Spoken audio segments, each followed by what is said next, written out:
Oi, boa tarde. É um prazer imenso estar aqui com vocês. Quero agradecer à comissão organizadora do CINEA, do Segundo Congresso Internacional de Eletrofisiologia, e aos idealizadores dessa ideia.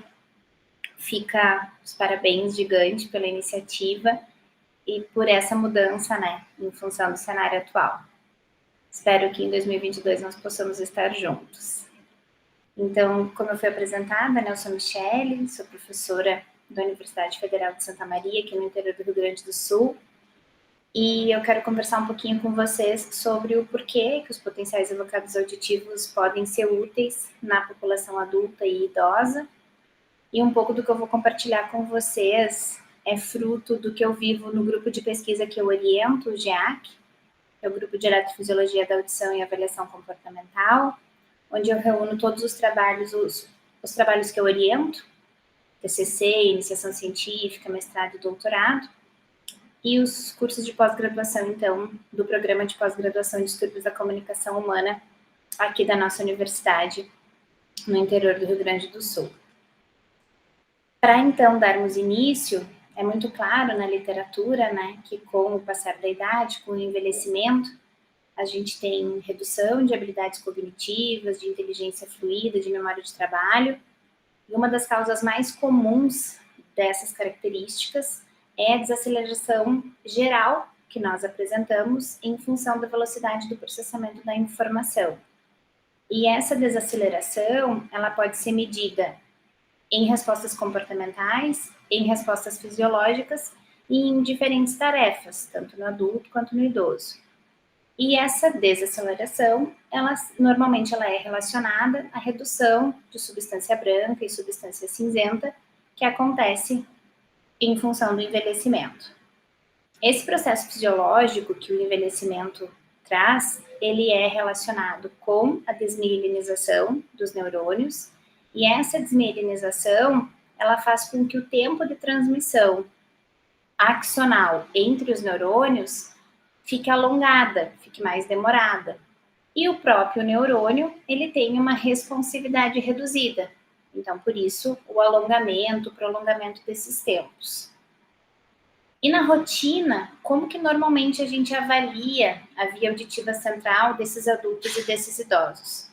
Na grande maioria dos casos, a gente ainda tem mais uso dos testes comportamentais, envolvendo os testes de processamento auditivo central, de verificação de habilidades auditivas. E aqui fica o meu apelo a vocês, para quem trabalha mais com testes comportamentais e não trabalha ainda com testes eletrofisiológicos, para agregar, somar a bateria de vocês algum teste de rastreio cognitivo, de reserva cognitiva, para que a gente possa fazer essa separação nos adultos e nos idosos, frente às questões de comunicação, às dificuldades em habilidades auditivas. Quando a gente pensa nessa questão da avaliação comportamental, como que a gente faz, Como que a gente faz esse relatório para devolver esse paciente bem diagnosticado para que essa reabilitação possa ser bem conduzida? Nós podemos trabalhar com um relatório totalmente normativo, onde a gente busca os valores de referência mais aproximados para o nosso paciente em relação à idade e à acuidade periférica, mas eu também posso fazer um relatório totalmente relativo, pensando numa análise intra-sujeito, pensando numa avaliação pré e pós algum tipo de intervenção, seja reabilitação por amplificação sonora nas perdas auditivas, seja um treinamento auditivo, mas vale muito aqui o destaque para que quando nós façamos uso de alguma normativa de valor de referência, a gente sempre busca ao máximo aproximar do que o nosso paciente nos apresenta em relação também à escolaridade. Então, se nós pudéssemos traçar um panorama ideal, nós teríamos que ter critérios para todos os testes em relação à escolaridade, idade, acuidade auditiva periférica. Eu acho que esse panorama vem melhorando muito no Brasil, e pensando nessa questão das habilidades auditivas, eu trago aqui para vocês, só para deixar registrada, uma contribuição do nosso grupo de pesquisa em relação a testes comportamentais, valores para adultos, que nós encontramos em relação a alguns testes de processamento auditivo. Então, aqui ficam listados alguns testes e os valores que nós encontramos para 18 a 20 anos e para 30 a 58 anos. E também para ficar registrado uma outra contribuição do nosso grupo de pesquisa em relação aos testes comportamentais quando a gente pensa na população idosa. Então, aqui, os testes que nós realizamos, e nesses idosos nós aplicamos um teste de rastreio cognitivo, que é o mini exame do estado mental, o mini mental, mas o que nós observamos na literatura que mais tem sido utilizado é o MoCA, que é esse protocolo aqui, que é o Montreal Cognitive Assessment, que também é um teste de rastreio cognitivo, de habilidades cognitivas. Eu mostrei para vocês 2 referências nacionais do nosso grupo de pesquisa, que vai totalmente ao encontro das referências internacionais, e esse estudo de Sardone e colaboradores de 2019, ele deixa isso muito claro, o quanto a gente precisa juntar todos os aspectos de funções executivas, memória de trabalho, com os aspectos de percepção de fala dos nossos pacientes. Se vocês tiverem oportunidade de ter mais tempo para pensar nas questões cognitivas, a nossa sugestão é o uso do Neopsilin, uma avaliação neuropsicológica mais completa, que é muito ampla, que tem critérios de referência para as diferentes faixas etárias, desde criança até os idosos. Então, nesse desejo de cuidado integral ao sujeito, aos adultos e aos idosos, tentando ao máximo, né, tirar o semblante de tristeza do paciente, que a gente possa realmente devolver uma proposta de reabilitação que atenda ele na sua integralidade, é importante a gente entender qual a contribuição dos potenciais evocados auditivos. Então, a literatura traz para a gente, com muita clareza, que os potenciais eles têm essa possibilidade de fazer uma fotografia, de fotografar a atividade neural. Nós conseguimos compreender melhor esse cérebro que será estimulado, reabilitado, e nós conseguimos ir além do que os testes comportamentais nos mostram, que foi o que eu acabei de rapidamente apresentar para vocês. Quando a gente pensa no panorama dos potenciais evocados auditivos, a gente tem diferentes testes com diferentes estímulos. Não vai dar tempo da gente falar sobre tudo isso agora, mas é importante que nós tenhamos em mente todas essas possibilidades e também muita clareza do que cada teste pode contribuir conosco na nossa prática clínica e nessa conduta com o paciente. Eu vou comentar um pouquinho sobre todos eles, com exceção do FFR, em função do tempo. Esses 15, 20 minutinhos, vou tentar ser clara, sem correr tanto. Então, a principal contribuição é pensando, sim, em melhorar o diagnóstico. Quanto melhor o diagnóstico, melhor o processo de reabilitação, melhor a gente consegue compreender esse nosso paciente integralmente. E eu tenho falado muito para os meus alunos que é muito melhor, é muito mais fácil quando a gente consegue entender quais são as chances de neuroplasticidade que o nosso paciente tem. Então, quando a gente pensa num terreno fértil, ou quando a gente pensa num terreno infértil para fazer uma plantação, o panorama é completamente diferente, a situação é completamente diferente. Então, a gente precisa entender isso em relação ao nosso cérebro. É um cérebro que tem mais ou menos chances de neuroplasticidade quando eu faço essa medida da função neural lá, com bastante especificidade. Então, eu preciso entender se existe uma degeneração desse sistema nervoso auditivo central e se sim, quanto, porque a gente sabe que nós, enquanto adultos, a gente já começa um declínio de habilidades auditivas muito cedo, na 3ª, 4ª década de vida. Então, todo paciente candidato à reabilitação, quanto melhor nós mensurarmos, melhor a gente vai conseguir conduzir os casos ou devolver para o colega que vai fazer a reabilitação. Então, entrando aqui especificamente no nosso sistema nervoso auditivo central, começando aqui no tronco encefálico, que tem o nosso grande potencial de tronco encefálico, que está aí fidelizadíssimo na literatura há muito tempo, quando nós pensamos no estímulo clique, ele nos dá as 3 ondas, 1, 3 e 5, e o que nós estamos habituados a observar, a analisar, são as latências absolutas das ondas 1, 3 e 5, os intervalos interpícos e a diferença interaural da onda 5. Isso é o que, de modo geral, a gente mais encontra nos relatórios quando vem um pedido de potencial evocado de tronco encefálico.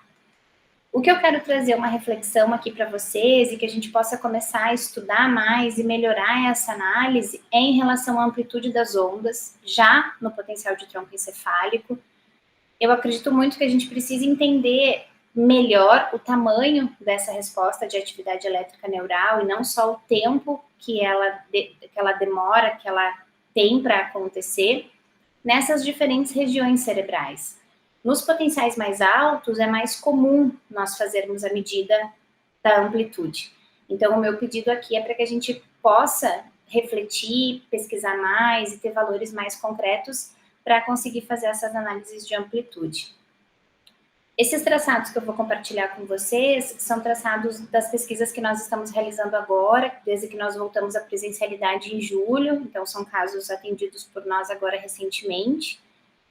E o que eu trago aqui, então? Eu trago um potencial de tronco encefálico, orelha direita, orelha esquerda, a medida das latências e das amplitudes das ondas 1, 3 e 5. E é muito claro para a gente que quanto mais alto na via auditiva, temos mais mielinização e mais neurônios respondendo. Então, nessa prerrogativa, a gente precisa de respostas maiores à medida que eu alcanço porções mais altas da via auditiva aqui no tronco, como é o caso do lemnisco lateral aqui na onda 5. Então, a medida da relação da onda 5 com a onda 1, ela é descrita na literatura, mas não é comum a gente ver isso em todos os relatórios, não é comum essa análise, pelo menos aqui no Rio Grande do Sul, não se vê muito.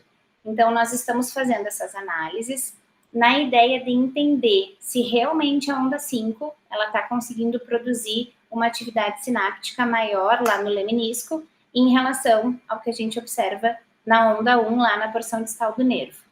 Então, nesse exame, vocês observam amplitude de onda 5 maior que amplitude de onda 1, amplitude de onda 5 maior que amplitude de onda 1. Não vou entrar no mérito de todas as análises em função do tempo, mas eu quero apresentar para vocês a referência que nós estamos seguindo para adultos e idosos, para que nós possamos fazer os relatórios de potencial de tronco encefálico. Então, é esse trabalho de Webster, de 2017, onde a gente tem os valores de latência, os valores de interpico, nas 3 intensidades possíveis.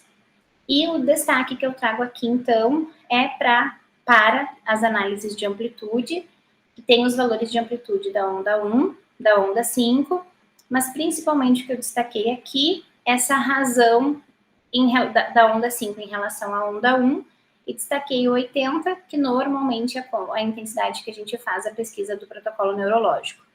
Então, esse valor, para ele ser normal, ele precisa ser superior a 1. Valores inferiores a 1 significa que a atividade em lemnisco lateral, em relação à resposta sináptica, em relação à força dessa energia neural, ela está menor do que ela deveria estar. Então, aqui eu trago para vocês um exemplo dessa situação. Aqui embaixo, ó, quando a gente tem o final das marcações dos exames, na orelha direita, se nós observarmos, a gente tem aqui a onda 5 em 0,49, pegando toda a amplitude, então é esse triângulo que faz a marcação da amplitude, e toda a amplitude da onda 1. Então, nós temos uma onda 5 em 0,49 e uma onda 1 em 0,51. Então, pelo valor de amplitude, a gente já percebe que na orelha direita nós temos uma atividade menor do que deveria em lemnisco lateral. E isso é super importante porque nós sabemos que o início do processamento binaural, o início do boom das nossas habilidades auditivas, pensando na binauralidade, são do tronco encefálico em diante. Então, aqui na orelha direita, a gente observa uma relação 0,9. Então, seria uma relação alterada, e isso já faz a gente pensar diferente em relação a essa via auditiva. Para um estímulo simples, eu já tenho uma atividade reduzida lá no final do tronco encefálico. Na orelha esquerda está tudo bem, está 1,27. Então, aqui eu trago mais um estudo como exemplo dessa relação 5,1 e da importância dessa análise. Aqui eu trago mais um exemplo, a onda 5, 0,40, a onda 1, 0,49, aqui está tudo bem, 0,49, 0,44. Então, quando nós fizemos essa análise da relação da onda 5 com a onda 1, nós observamos, então, normalidade na orelha esquerda e, mais uma vez, a orelha direita com relação menor do que 1, o que nos faz pensar que não está normal essa atividade em termos de força de energia neural no lemnisco lateral. Nesses 2 casos que eu trouxe por coincidência foram na orelha direita a gente caminha para o hemisfério cerebral esquerdo, sabe da importância dessa orelha e desse hemisfério para a percepção de fala e para todas as habilidades comunicativas. Então fica aqui o nosso desejo de que a gente possa evoluir nesse parâmetro e nessa análise no potencial que, sem dúvida, é o potencial mais utilizado no diagnóstico diferencial dentro dos potenciais avocados auditivos. E uma coisa que eu quero compartilhar com vocês é que a gente tem encontrado muita alteração nessa relação 5-1 nas crianças em que a gente tem avaliado na prática clínica, daí não no grupo de pesquisa, na prática clínica das crianças que vêm para avaliação de processamento auditivo, crianças que vêm com transtornos de linguagem, com questões mais simples, como um desvio fonológico, ou questões maiores, como uma dificuldade de aprendizagem, uma possibilidade de dislexia, TDAH.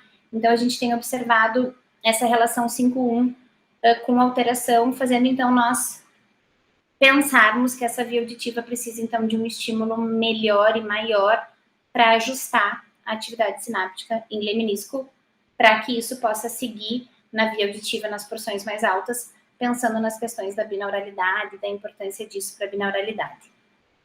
Então, o que a gente tem aqui? Um resuminho disso que eu falei até agora, que nós pensamos que, ao encontro do que diz a literatura, esses potenciais evocados, essa ativação sucessiva neural, ela vai ser melhor analisada se nós conseguirmos medir o tempo por meio das latências, medir o tamanho e a força dessa atividade sucessiva por meio da amplitude, a diferença interaural, que já é também uma medida de parâmetro para a binauralidade, e a relação da onda 5 com a onda 1, que a gente pensa nessa integridade neural, pensando que temos que ter uma resposta de onda 5 maior, por mais mielinização, por mais neurônios, que fala sobre essa integridade também relacionada com a questão da binauralidade. Então, esse aqui seria o panorama ideal de uma análise do PEAD com estímulo clique, de acordo com o que já evidencia a literatura, que é o que a gente está tentando fazer na nossa prática aqui na Universidade Federal de Santa Maria. Subindo, então, para uma região um pouquinho mais alta, no mesencéfalo, a gente vai falar um pouquinho, então, do potencial de média latência e tentar, estamos tentando entender como que esse potencial pode contribuir para os mecanismos neurobiológicos, para essa compreensão da região subcortical, e utilizando o estímulo de fala, então a gente está utilizando o estímulo DA de 40 milissegundos, que é o mesmo estímulo que se usa para o FFR. E o que a literatura fala para a gente em relação ao média latência, que não é de hoje, que ele é um potencial que a gente consegue com bastante clareza fazer análise por orelha para essa decodificação dos sons, que ele é possível sim de mensurar essa qualidade de resposta neurobiológica numa região que tem início em subcórtex, e como eu acabei de comentar, depois do tronco encefálico, a gente tem aí uma grande importância do processamento binaural. Então, o média latência poderia contribuir muito para esses aspectos do processamento auditivo. A nossa experiência com potencial de média latência ela é muito recente, eu não tenho uma experiência grande, mas a gente está tentando se debruçar sobre ele e entender como que ele funciona dentro do diagnóstico diferencial para os transtornos de processamento auditivo.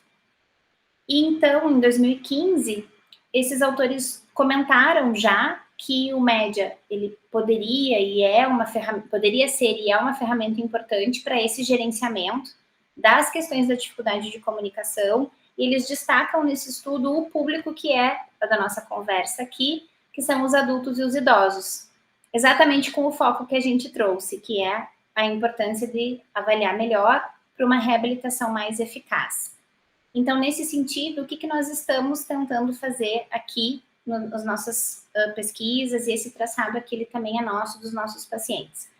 A gente está tentando entender latência e amplitude desse complexo NA-PA e fazer as medidas do efeito orelha e do efeito eletrodo. Em relação a parâmetros, tem um estudo bastante recente agora, de Oliveira, de 2018, que ele traz valores, um estudo nacional, do grupo da professora Ana Friso, que ele traz medidas para NA próximas entre 18 e 20, e para PA em torno de 30. Então, fica muito próximo do que já diz a literatura internacional, que o NA tem que se aproximar de 20 e o PA se aproximar de 30 em relação à latência. Nesse estudo, o foco foi o envelhecimento, então são 2 grupos, o G1 sem perda auditiva e o G2 com perda auditiva, e a ideia foi mostrar esses valores de latência e também de amplitude para esse potencial, para que possa ser parâmetro para nós, para outros estudos, principalmente por estudar envelhecimento. Porque se a gente for observar, a esmagadora maioria dos textos na literatura ainda tratam mais do público infantil. Então, esse aqui é um traçado nosso, então, utilizando o estímulo de fala, com o DA de 40 milissegundos, como eu comentei, e vocês podem observar, então, que nós temos 19, 30, valores bastante próximos, e essa é a média do que nós temos encontrado nos nossos traçados. E aqui eu trago para vocês, então, para mostrar um pouco mais em relação ao efeito orelha e o efeito eletrodo, e essas medidas, que eu não vou conseguir discorrer muito aqui em função do tempo, mas continuamos, em relação à latência, com valores muito aproximados do que está descrito nesse trabalho recentemente. Então, nessa ideia de que a gente continua subindo, indo para a região talâmica, para análise de córtex auditivo, é indiscutível, né, que o potencial de longa latência, ele mostra com muita precisão essas diferenças estruturais que acometem o envelhecimento. Então, se nós formos pensar hoje nos potenciais que aparecem muito, o potencial de tronco encefálico e o potencial de longa latência, eles são muito fidelizados, eles estão... É muito claro isso na literatura. E o média latência continua sendo estudado, né? Continua tentando se compreender como que ele realmente pode contribuir no diagnóstico diferencial. Então, olhando para essas estruturas, subindo um pouco mais para o córtex auditivo, eu trago aqui para vocês um traçado dos nossos pacientes, e nós utilizamos para o longa latência o estímulo BADI, e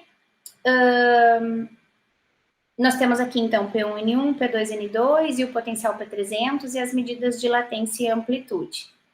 E aqui eu trago um estudo bastante recente, agora de 2021, também do grupo da professora Ana Cláudia Friso, as medidas para adultos e para idosos em relação a todos os componentes, latência e amplitude, com os devidos desvios padrões, para que a gente possa também utilizar como parâmetro para estudos futuros e também para a nossa análise clínica. Eu acho que é fundamental nos nossos relatórios, quando a gente faz o diagnóstico, é fundamental que nós façamos referência a qual estudo, a qual normativa a gente está chamando aquele exame de normal e alterado, se assim for. Se você for fazer, né, uma análise em relação ao normal e alterado. A gente tem visto muito relatórios que não trazem essa análise normal ou não normal e destacam no relatório que é uma avaliação pré-intervenção e que vai ser refeita pós-intervenção, seja amplificação, seja treinamento auditivo. Então, eu acredito muito que os potenciais evocados auditivos, eles precisam continuar no foco, continuar nas lentes. Eu acredito que ele sim pode contribuir demais na população adulta e idosa dentro do panorama do diagnóstico diferencial, entendendo melhor esse cérebro que vai receber essa estimulação, essa reabilitação, porque a gente faz diagnóstico para fazer reabilitação, então quanto melhor, sem dúvida, a gente vai conseguir conduzir melhor o nosso paciente. E nessa condução, eu acredito que para nós conseguirmos orientar o paciente em relação ao prognóstico, em relação ao que o paciente deve esperar da reabilitação e também o que nós devemos esperar da reabilitação. A impressão que eu tenho é que quando a gente tem uma imagem, uma fotografia da atividade neural, é como essa imagem aqui a gente consegue ficar mais nas rédeas da situação e se sente mais seguro, mais tranquilo para que o paciente possa ser reabilitado sem falsas expectativas, sem gerar muita ansiedade e desejo no paciente. Eu gosto muito da palavra fotografia neural, porque realmente é isso que a gente está fazendo, né? A gente vai lá e mensura diretamente essa atividade do neurônio, sem depender desse comportamento auditivo, que a gente sabe que tem influência de muitas coisas. Então, eu quero agradecer imensamente a oportunidade de estar aqui com vocês, de contribuir com esse evento maravilhoso. E aqui fica meu e-mail de contato. Agradeço à universidade a qual eu trabalho, porque é pelos trabalhos que nós realizamos lá que eu consigo estar aqui compartilhando com vocês, que é a Universidade Federal de Santa Maria. E agradeço imensamente aos alunos do meu grupo de pesquisa, porque se eu tenho conteúdo para partilhar e se eu consigo ter essa prática clínica mais voltada para a pesquisa, é por conta deles me motivarem e da gente estar sempre procurando novas perspectivas para melhorar o diagnóstico e conduzir a reabilitação. Então, essas fotinhos aqui são mais recentes agora, pós-vacina, umas pequenas aglomerações que nós fizemos, aqui está meu filho. Então, fica mais uma vez minha gratidão à equipe toda e toda a comissão organizadora do evento. Agradeço imensamente e fico à disposição para todas as dúvidas, tudo que for necessário. Muito obrigada, um grande abraço.